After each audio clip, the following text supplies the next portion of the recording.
Welcome to the Classic Soap Operas podcast. Hi there.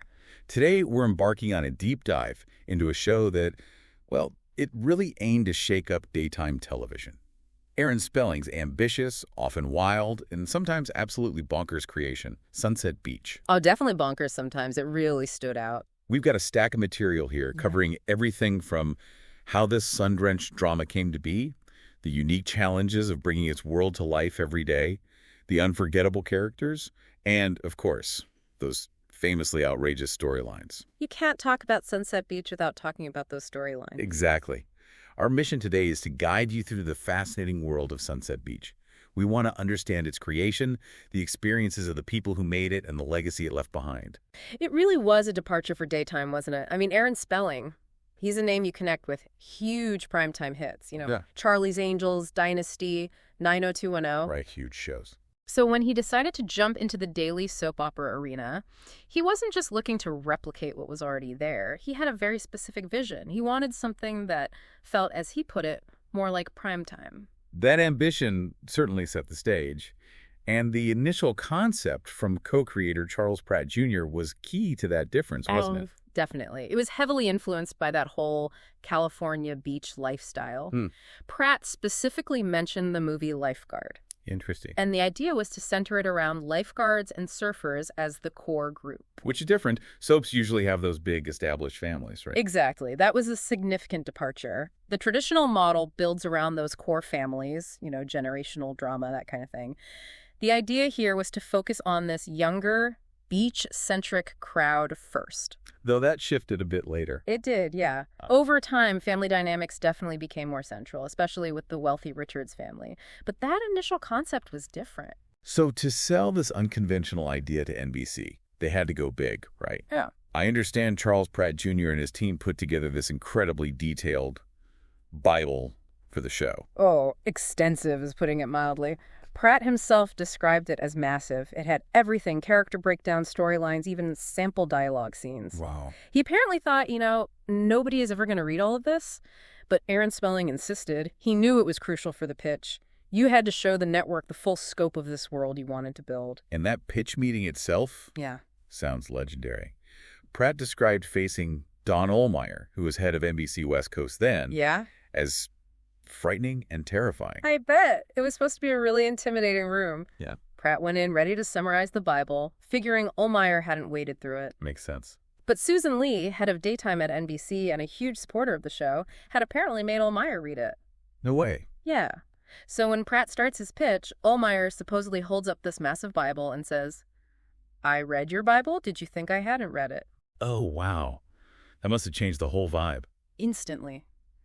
Ohlmeyer's questions then became really practical, like, how are you actually going to produce a daily show of this scale? Logistics. Okay, so NBC is on board. Now they need the team, the writers, producers. Right. Josh Griffith was involved initially, writing-wise, but then Bob Guza Jr., who'd worked on General Hospital, came in as head writer. Meg Bennett joined him. And producing. Wes Kenny was the first executive producer, but Gary Tomlin, who was a veteran director from another world, stepped in pretty early on. He became co-executive producer alongside Spelling. And the casting process. Yeah. That sounds like it had its own unique stories. Oh, absolutely. It became part of the show's folklore, almost. Hank Chane, who played Ricardo Torres. Detective Torres, yeah. He described auditioning in Aaron Spelling's office like being on a casting couch. Wait, really? Not in the old negative Hollywood sense. Yeah. Literally because there was this incredibly long sofa in the office. Hank figured it could fit like 25 people. So everyone's just sitting there watching you audition. Pretty much. Everyone involved was right there on the couch. Hank's own path to getting the role is quite a story too, isn't it? It really is. He was doing theater in LA, auditioned for Sunset Beach, felt good about it, then heard nothing. Ugh, the waiting game. Then, 2 weeks later, they call him back. Not for a callback, but asking him to come in again because they didn't remember seeing him the first time. You're kidding. Nope. So he auditions again, and that time led to callbacks with the producers. Okay, finally getting somewhere. And that's where he reconnected with Gary Tomlin. Tomlin had directed him years before on Another World when Hank was acting there. Ah, a connection. Exactly. Tomlin's reaction was apparently, "Where have you been? We've been looking for you." That must have helped. Definitely smoothed the way. Hank read for Aaron Spelling in that famous office on the couch. Right. And Spelling immediately stood up afterwards, gave him a big handshake and a hug, said, "Great job, Hank. Thanks for coming in." And boom, he got the role. Hank Chane said Spelling was always really personable and supportive. Then there's Carol Potter, Joan Cummings. Her route onto the show was pretty unconventional, too. Very different. She'd actually taken a break from acting after leaving Beverly Hills, 90210. She was training to become a marriage and family therapist. Right. Getting her license. So her manager hears about this role, Joan Cummings, and it's kind of similar to her 90210 character, a mother figure displaced to California. So the manager just reaches out. Took a shot, wrote a letter directly to Aaron Spelling suggesting Carol for the role, and instead of calling her in to audition, Spelling just offered her the part. Wow. No audition. She said it was the only time in her entire acting career that happened. It worked out great for her, though. She could ease back into acting while still pursuing her therapy training. She managed to balance both during the show's run. That's pretty cool. Now, Lisa Guerrero. Francesca Vargas. Iconic. She had this whole other life going on before the show, right? Fascinating double life. She'd been acting since she was young, but she also really wanted to get into sports reporting, which back in the 90s was tough for women. Yeah, definitely harder than them. So to navigate this, she literally had 2 different headshots and 2 different agents. Seriously. Yeah. One used her mom's last name, Coles, for acting stuff. The other used her dad's name, Guerrero, for sports reporting interviews. She was going on auditions and interviews under 2 different identities at the same time. That is commitment. And then, in this almost fateful moment, she gets calls offering her 2 jobs on the same day. Okay. One was for Sunset Beach. Aaron Spelling had seen her screen test, was really impressed, and wanted to write a strong, dynamic female role specifically for her. Wow. And he told her he was inspired by his favorite classic Hollywood character, Rita Hayworth in Gilda. Okay, that's specific. Get this. When Lisa Guerrero got that call and heard Spelling mention Rita Hayworth in Gilda, she was standing in her living room. Yeah. And she had a framed poster of Rita Hayworth in Gilda hanging right there on her wall. No way. That's like destiny calling. Right. It felt totally meant to be. And Francesca Vargas wasn't even supposed to be around that long initially. Nope.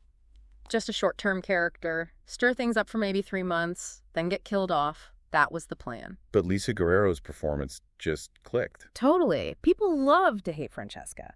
And the writers saw how Lisa played her, the humor she brought, how she just was the character. They started making Francesca even bolder, more central. So the 3-month contract got extended. And extended again. She stayed way longer than planned. It just shows how an actor can really shape a character's journey on a soap. Then there's Randy Spelling, playing Sean Richards, Aaron's son. That must have brought its own kind of pressure. Oh, for sure. Randy was really aware of the whole nepotism angle, you know? Yeah, people watching more closely. Exactly. So he made it his mission to be, like, the most professional guy on set. Always on time, always knew his lines cold, tried to make 0 mistakes. He felt he had to prove himself more. Definitely. He mentioned feeling judged if he messed up a line, even once or twice, precisely because he was Aaron Spelling's son. He felt he had to be constantly on his A game. He shared some funny memories too, right? Like the studio being freezing. Yeah. Freezing cold in the Burbank studio mornings before the heat kicked in. And getting slapped by Sam Behrens, who played his dad, Gregory. Apparently, Gregory was always slapping Sean. Huh. Okay, and there was a big recast early on too. Coldie Chanel. Right. Ashley Hamilton was cast first. Friend of the Spelling family. Kind of part of that Brat Pack scene. But he didn't stick around long. No. Sources suggest he really struggled with the workload. I mean, the pace of a daily soap is intense, and managing his personal life alongside that, it was difficult. And Cole is a pretty central character. Yeah, too central. His storylines with Caitlin and the Richards family were major, so they couldn't really have an actor struggling with the demands. They wrote him out pretty quickly. And brought in Eddie Cibrian. Yep. And that seemed to be a really good move. Fido Xavier, one of the directors who worked with both, he described Eddie Cibrian as just an awesome worker, super disciplined, easy to work with, funny, great to look at, you know? Just seen as a top-notch addition who could handle the pace and the material. So from NBC's side, this was a massive undertaking, huge financial commitment. Huge. Reports say around $60 million in startup costs alone. Wow. And they backed it up with marketing, too, a big $2 million advertising campaign.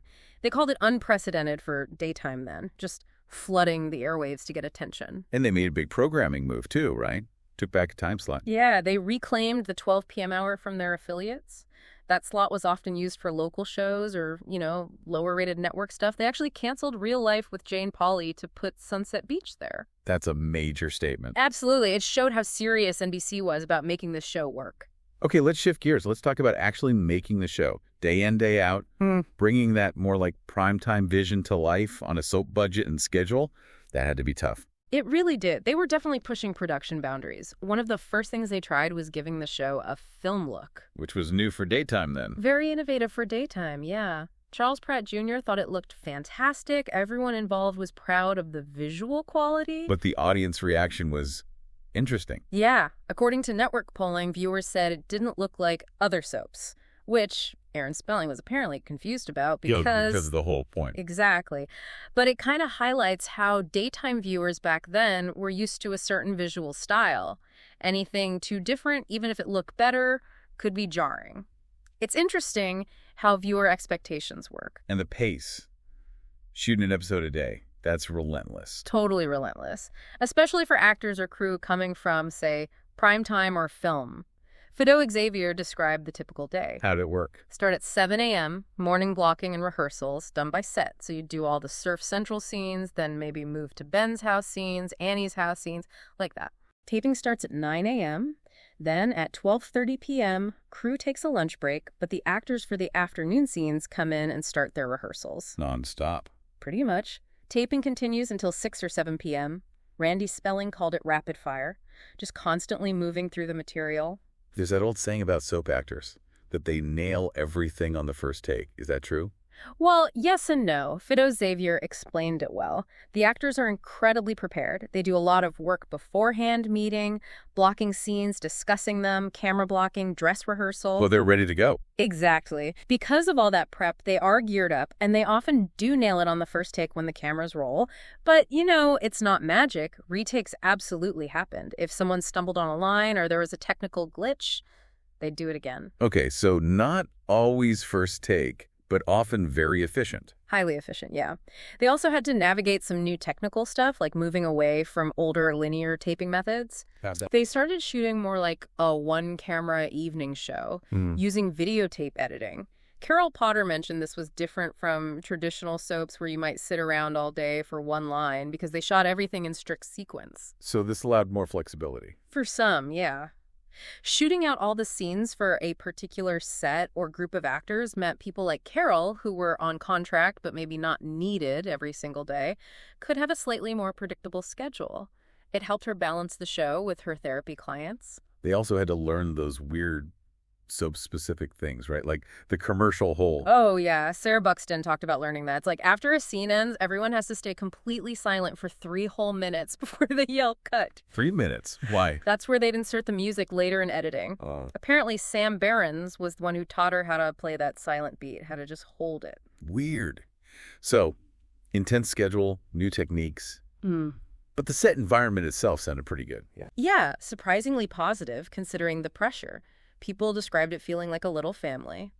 Randy Spelling mentioned lots of joking around. And the practical stuff, hair and makeup. Super fast in the 90s, like 5 or 10 minutes apparently. And yeah, Randy confirmed those freezing cold studio mornings. And the Sam Behrens slaps. They did some location shooting too, right? Not just the studio. Yep, most notably using Seal Beach for the exterior beach scenes. That definitely added a different feel. Did the actors like that? Hank Chang loved it. He got to know the local community, even the police force there, who'd tease him about playing a cop on TV. He felt location shoots were more like filming a movie, a bit more time, real settings. But location shoots were probably rare, given the schedule? Very rare for many. Fido Xavier said with shooting basically 1.5 episodes a week in the studio, there just wasn't much time to get directors out on location. The studio work was all-consuming. Speaking of locations, the pilot episode wasn't even filmed in California, was it? Nope. Lawrence, Kansas. Kansas. That's where Meg Cummings was from. Carol Potter remembered it vividly because it was freezing cold. She had to wear long johns under her costumes, and they had to carefully cut V-necks in them so they wouldn't show. Practical considerations. Right. She also found it funny because she was supposed to go to Kansas years earlier for a movie, but couldn't because she got pregnant. So she finally made it. Production wasn't always smooth sailing, though. There was that shutdown early on, June 97. Yeah, NBC actually paused production for a couple of weeks. They aired clip shows instead. Why? To retool and clarify the show's direction. It suggests maybe there were some wobbles, either internally or with viewer reaction, about the initial storylines or the overall tone. They needed a bit of a reset to make it more cohesive. And even with the ambition, sometimes the execution fell a bit short. In amusing ways, yeah. Fido Xavier told a great story about the Shockwave storyline. Little Jimmy was supposedly trapped under debris. But the debris they had on set was apparently just this flimsy-looking tube of paper leaned over him. Fido was like, it looked completely ridiculous. Jason George's character obviously could have just shoved it aside. He even suggested people look it up on YouTube because it's a perfect example of ambitious idea versus soap budget reality sometimes. Ah, that's funny. But they were definitely ambitious, adding complex stuff last minute, too. Oh, yeah. Fido recalled a scene during the earthquake where a huge cabinet was supposed to tumble downstairs and hit Hank Cummings. That whole sequence was apparently added the night before they shot it. Wow, talk about pressure. Right. Had to figure out the stunt, make it look good, and keep everyone safe, all very quickly. Okay, let's dive into the heart of it all. The characters and their incredibly tangled lives. Sunset Beach had some truly memorable people, starting with the central couples. Absolutely. You have to start with Meg Cummings and Ben Evans. That was arguably the foundational couple. Meg comes from Kansas, searching for this guy, Ben, she met online. Well, she became kind of obsessed with Ben, this reclusive architect who was supposedly still grieving his late wife, Maria. And yeah, her early actions were questionable. Breaking into his house. Yeah. Stealing his journal. Yeah. Wearing his dead wife's clothes. Exactly. Not exactly standard courtship. Ben wasn't interested at first, but eventually they connected and the romance started. But it wasn't smooth sailing. Annie Douglas Richards was always in the way. Always.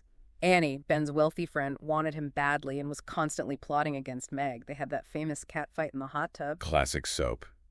And then Meg started thinking Ben was a murderer. Which led straight into Terror Island, one of the show's most infamous storylines. Turns out Ben wasn't the killer. He was his evil twin, Derek. Right. Derek Evans, who'd also been impersonating Ben, and held the real Ben captive on this creepy island. It was super dramatic, although weirdly, after Derek was dealt with, Meg seemed to mostly forget she ever suspected Ben. Soap opera memory loss.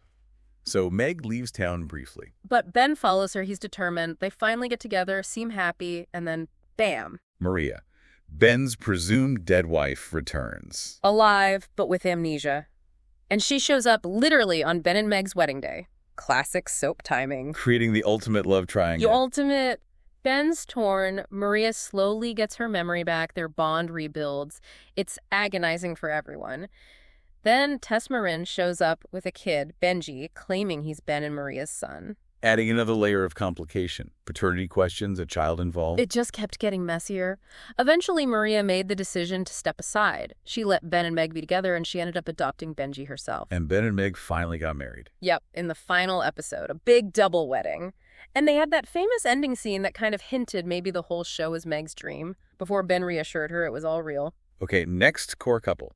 Caitlin Richards and Cole Deschanel. The rich girl and the bad boy. Caitlin, daughter of the powerful, often sinister Gregory and Olivia Richards. And Cole, the mysterious jewel thief with a past. Their love was definitely forbidden. Caitlin's dad, Gregory, hated Cole. He even hired a hitman to get rid of him. Intense. And there was a big secret between Cole and Caitlin's mother, Olivia. Huge secret. Cole had slept with Olivia years earlier, way before he even met Caitlin. Oh, wow. That's complicated. It gets way more complicated. Both Caitlin and Olivia get pregnant around the same time. Okay. Caitlin has a car accident, tragically loses her baby. But she's terrified of losing Cole, so she decides to fake the rest of her pregnancy. Oh. She conspires with Annie Douglas. Now, Annie had her own reasons for messing with Olivia and Gregory, something about her father's will requiring her to marry Gregory. So Annie helps Caitlin fake the pregnancy. Annie drugs Olivia, steals Olivia's newborn baby right after she gives birth, tells Olivia the baby was stillborn, Oh, my God. and then gives Olivia's baby to Caitlin. So Caitlin ends up unknowingly raising her own half-brother, who is also Cole's son, and therefore her stepson. My head is spinning. Well- That is intricate. It's pure soap opera. This whole deception led to Gregory and Olivia divorcing. Caitlin and Cole get married. Francesca Vargas shows up, causing more drama, but their happiness is built on this massive lie about the baby. When the truth came out, Mm-hmm. that must have been explosive. Immense fallout. Finding out the baby was Olivia's and Cole's, it destroyed relationships. Gregory fought Cole, was presumed dead for a while. Caitlin struggled hugely with the deception, with not being the biological mother. What happened to Cole and Caitlin in the end?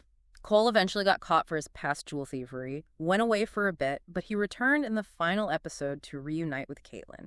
So, some hope for them. Okay, third main couple, Michael Bourne and Vanessa Hart. The lifeguard and the journalist. Michael saves Vanessa early on. They connect, but their relationship is just constantly under attack from Virginia Harrison. Virginia, a character people really remember. Definitely. She was obsessed with Michael, used her young son Jimmy in her schemes. It came out later Michael had accidentally caused her husband's death years before, which sort of fueled her issues. And Virginia was notable, wasn't she?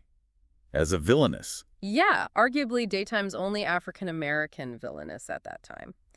Dominique Jennings gave this incredible performance. Apparently, the writers just kept giving her more because she was so compelling. Virginia's schemes got wilder and wilder. Like trying to kill Vanessa during Terror Island? Multiple times. And she dug into Vanessa's family history, found out about this rare genetic disorder, Martin's syndrome. And tried to make Vanessa think she had it. Yep, using some potion from a mysterious Mrs. Moreau character. The idea was to drive Vanessa away from Michael by making her think she was seriously ill. So Vanessa hid out.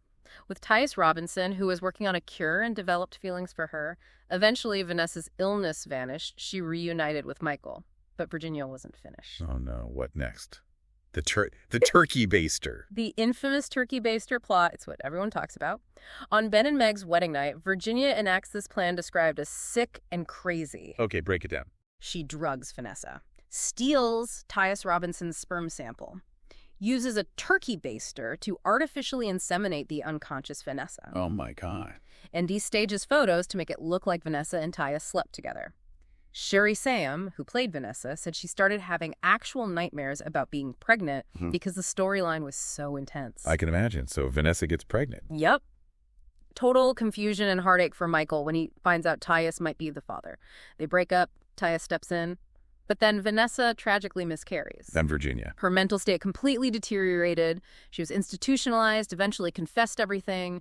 Michael and Vanessa found their way back to each other, and they got married in that big double wedding finale. Jason George, who played Michael, mentioned their storyline felt a bit separate sometimes. Yeah, he felt like for a while their drama with Virginia was kind of isolated from the main Beach House Richards family stuff, though it definitely integrated more over time. Okay, beyond the main couples, Sunset Beach had so many memorable villains and sporting characters. Annie Douglas Richards is high on that list. Sarah Buxton as Annie. Brilliant. She started as that spoiled, manipulative woman trying to steal Ben from Meg. But she became more complex, right? Even funny. Totally. She evolved. She even became this unlikely ally to Caitlin during the whole baby switch insanity. Her motives were often tied to that weird clause in her father's will marry Gregory to get the inheritance. And Sarah Buxton seemed to love playing her. Oh, yeah. She found joy in the devious side, and she especially loved doing the fantasy sequences. Right. Or Andy would become Joan Crawford or something. Exactly. Or have an angel and devil pop up on her shoulders. Sarah Buxton really embraced that theatricality. Then there's Gregory Richards, Sam Behrens, Caitlin's dad. Powerful, sinister, controlling. Olivia's ex, always scheming, trying to kill Cole, involved in the baby plot. And he was revealed as Francesca's killer, right? Yep. The big Who Shot Francesca mystery ended with Gregory. He was even presumed dead at one point. Came back in disguise as Tobias Richards. Oh, the disguises. Classic soap. He was eventually caught by Jude Kavanaugh. Olivia Richards, Leslie Ann Down, Caitlin's mom. Unhappy, struggled with alcoholism, tangled relationship with Gregory. She was part of the baby plot too, but she also had moments of trying to find happiness, like briefly with Gregory again and then with AJ Deschanel. That relationship ended dramatically. Yeah, some rival used voodoo to make her start drinking again.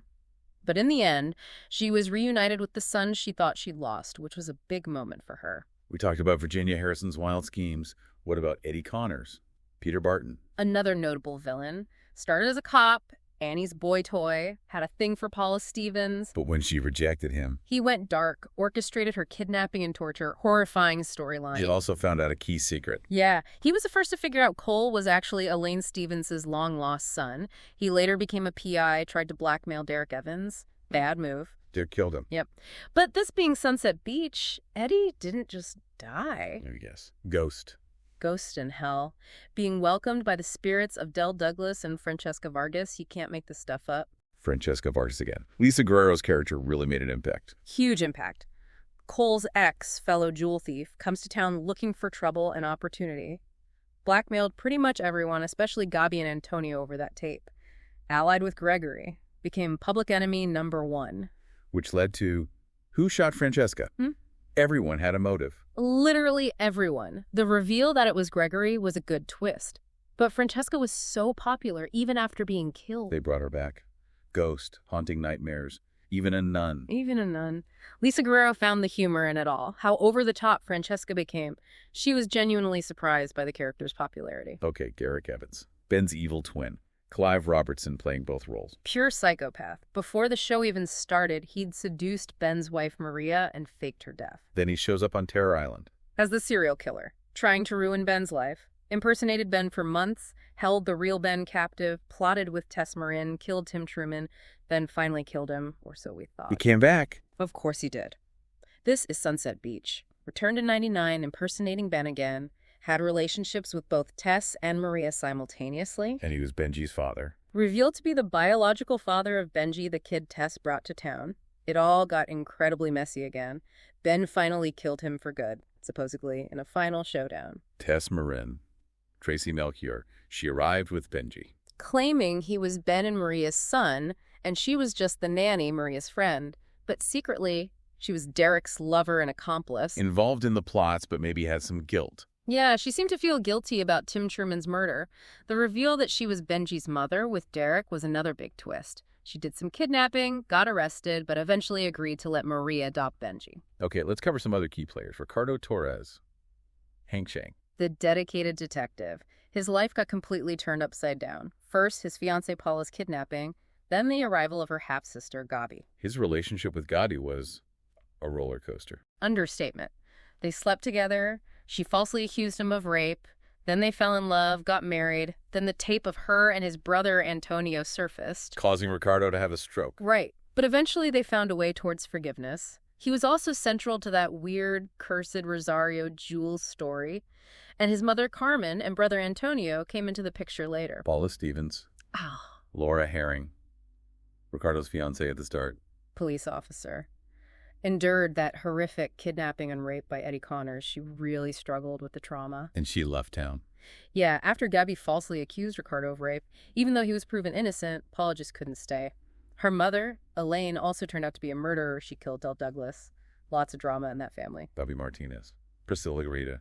Paula's half-sister. Wow, where to begin? Right. She arrives, immediately goes after Ricardo, seduces him, accuses him of rape, then falls for him, gets engaged. And falls for his brother, Antonio, the priest. Sleeps with Antonio during the Shockwave disaster, gets blackmailed by Francesca over it, becomes a suspect in Francesca's murder. Her own mother-in-law, Carmen, blackmails her with the tape. Marries Ricardo, he finds the tape, has a stroke. They eventually reconcile, but in the final episode, Gabi leaves town, realizing she can't fully commit to Antonio. Just nonstop drama. Antonio Torres. Nick Curiasis. Ricardo's brother, the priest. Struggled massively with his feelings for Gabi. The forbidden love angle, gave into temptation during the Shockwave, also got blackmailed by Francesca. Carmen Torres. Margarita Cordova. Ricardo and Antonio's mom. The fortune teller. She instantly distrusted Gabi, always trying to warn Ricardo using her tarot cards. She found out about Gabi and Antonio. Yep, via the tape. And she blackmailed Gabi herself, trying to protect Ricardo, but always fiercely loyal to her sons. Maria returning from the dead was huge for her, too. What about Meg's parents? Hank and Joan Cummings. John Martin and Carol Potter. The down-to-earth Kansans.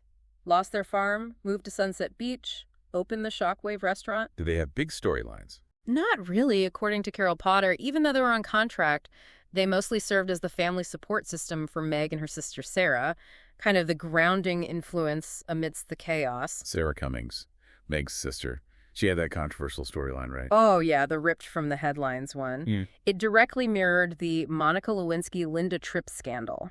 Sarah had an affair with a congressman. And her friend exposed it. Yep, her friend Melinda Fall, who was a clear takeoff on Linda Tripp. And in a totally bizarre Sunset Beach twist, There's always a twist. Melinda Fall also lost her leg in a shark attack. Of course she did. Carol Potter found it funny because she watches the news constantly but didn't even make the connection while filming. She was just focused on playing Joan's reaction as a worried mom. But yeah, the press criticized it heavily at the time, calling it a cheap stunt. Sarah was also known for those fantasy sequences. Yeah, spoofing TV show intros like Friends and The Mary Tyler Moore Show. The role was also recast very early on. Lauren Woodland played her for only 2 weeks before Sean Batten took over. Any other key figures we should mention? Well, Tyus Robinson, played by Russell Curry, fell for Vanessa. His sperm got stolen by Virginia. A.J. Deschanel, Cole's dad, played by Gordon Thompson from Dynasty. He had his own dramas with Francesca and Olivia. Benji Evans, the kid in the middle of the Ben Murray and Derek Tess mess, played by Chase Parker. And Jude Kavanaugh, played by Sean Kanan, who came in late as an undercover agent to catch Gregory, and ended up with Annie. Lots of moving parts. Okay, let's talk about what really defined Sunset Beach for so many people. The storylines. They weren't just dramatic, they were outrageous. That's the word. It's like a core part of its identity. The Terror Island serial killer plot, right off the bat, Ben's evil twin Derek killing people on a remote island, it set a tone. High stakes, psychological thriller vibes, pushing beyond typical daytime murder mysteries. And then the plot everyone mentions. You gotta talk about the turkey baster plot. Virginia Harrison, drugging Vanessa, stealing Tice's sperm, using a turkey baster for artificial insemination. It's universally cited as one of the most outrageous plots in soap history. Shocking. Bizarre. Push believability right off a cliff. Totally. But it became the defining moment for the show, in a way. People still talk about it. Maybe the most ambitious storyline, though, was the shockwave. Oh, the shockwave was huge. And it wasn't just one disaster, it was two happening at once. An earthquake hits the town, trapping half the cast. While the other half is on a cruise ship that gets hit by a tsunami and capsizes. Exactly. Total Poseidon Adventure style. The production effort was massive. How did they pull that off? They built 3 different dining room sets for the ship. One could actually pivot to show it tipping over. Tables bolted down, tons of stunt work, huge water dumps, floods, ceiling collapses. They even used a job camera for dynamic shots, which was pretty new for soaps then. Must have been intense for the actors. Extremely. Sarah Buxton said playing constant terror for days was upsetting.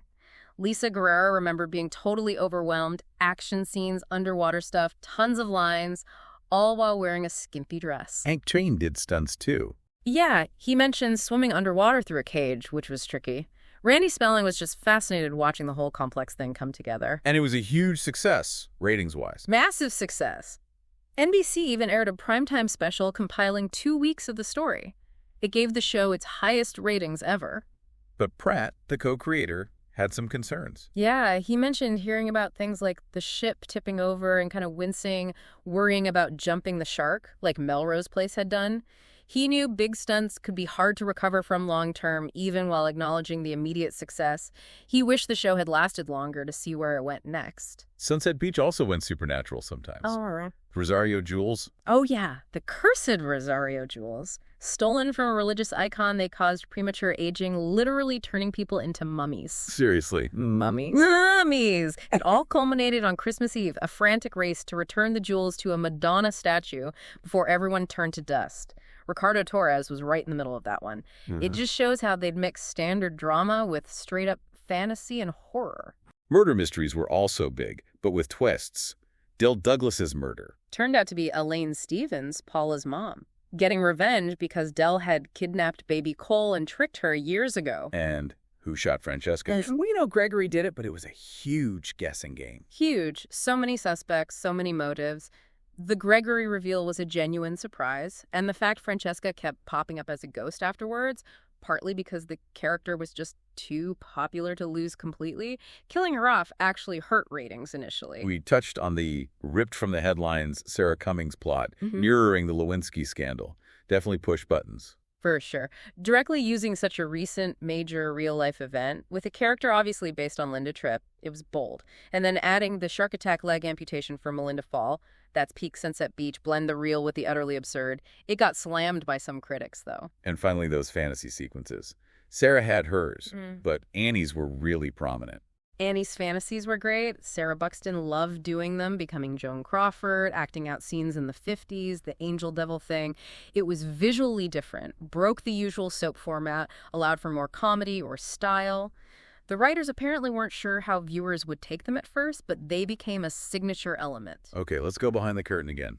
The work involved, the experiences, Yeah. music was important, right? Very. Dominic Messenger was the composer and music supervisor from the start.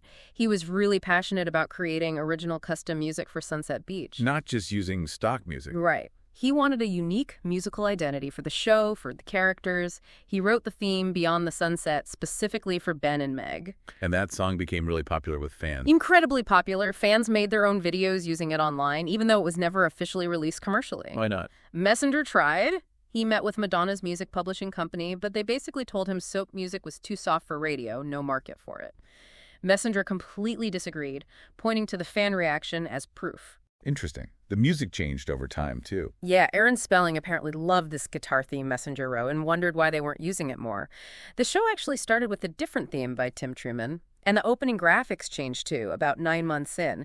Went from slow dissolves to much faster, punchier cuts, partly because feedback suggested the original opening felt too slow for the show's drama. And the workload for the cast. Intense seems like an understatement. Totally. Sherry C. Toom having actual nightmares about her pregnancy storyline, that tells you how immersed they were. Lisa Guerrero working 7 days a week for over a year. Insane. Soap, filming Monday to Friday at NBC, sports reporting Saturday and Sunday at CBS, for a while using different names and agents for each. Just incredible drive. Sarah Buxton's reaction to the scripts. Hilarious. Seeing the huge stack for the first week and thinking it was the entire show's Bible. But she said you just develop the skill, memorization becomes like a muscle. And Randy Spelling's dedication to being prepared was his way of handling that pressure. Carol Potter managed to balance it with her therapy work, though. Yeah, partly thanks to the videotape editing and her contract. She talked about that interesting mental shift, focusing intensely on Joan's drama on set, then completely switching gears to be present for her therapy clients' real issues. Jason George mentioned the PaceMat directors couldn't get too fancy. Exactly. The priority was just getting the scenes shot efficiently. No time for flashy directorial choices. The job was to support the actors, tell the story. Fido Xavier echoed that he was told flat out, support the actors, don't try to leave your own stamp. But despite the pressure, the atmosphere sounds like it was good. Really good by all accounts, a positive, family-like feel. Lots of joking, goofing around between takes. They hung out offset, too. Yeah, dinners, holidays, even bar hopping with Lisa Guerrero as the designated driver since she didn't drink. That's funny, and those friendships lasted. Some really did.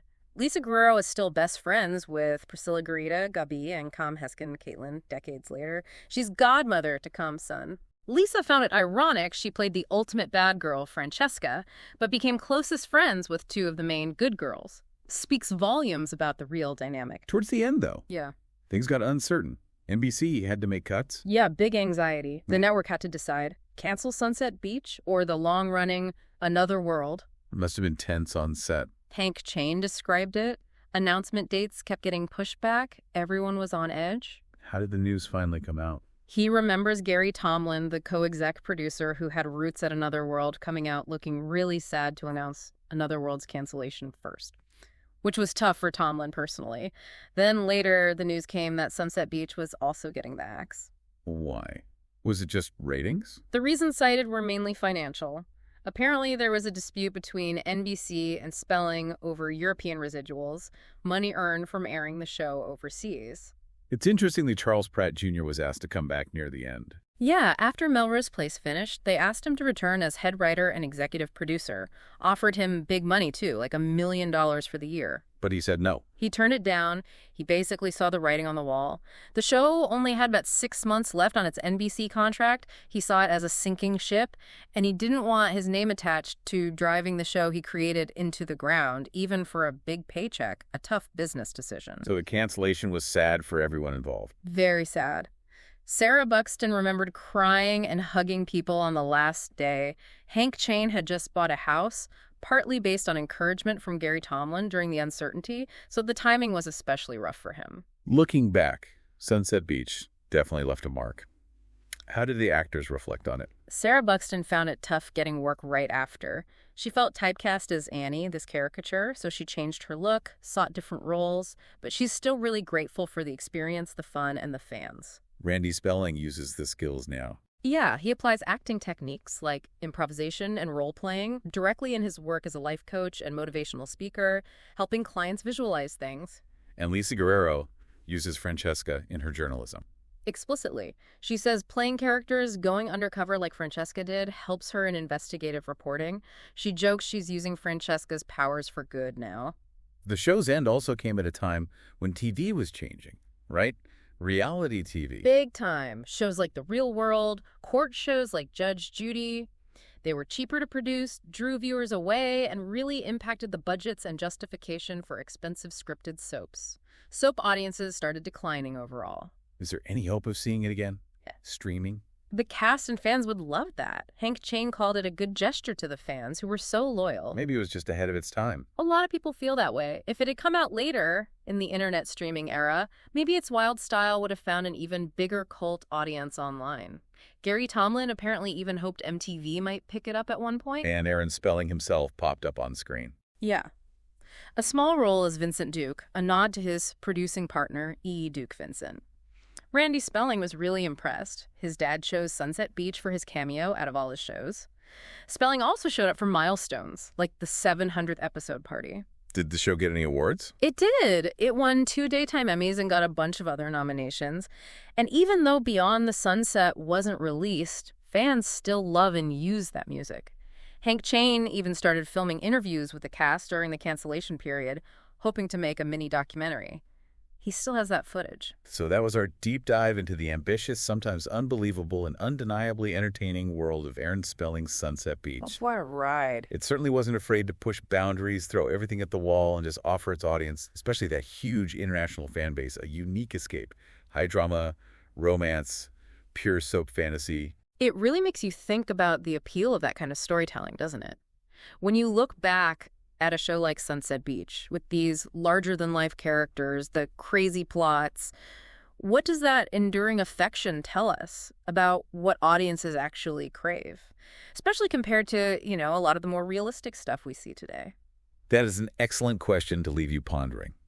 If you enjoyed this look back at the wild ride that was Sunset Beach, please take a moment to like and subscribe to the Classic Soap Operas podcast so you don't miss our future deep dives. Yeah, we'd appreciate that. And we'd absolutely love to hear from you. Leave a comment below and tell us your favorite outrageous soap opera moment.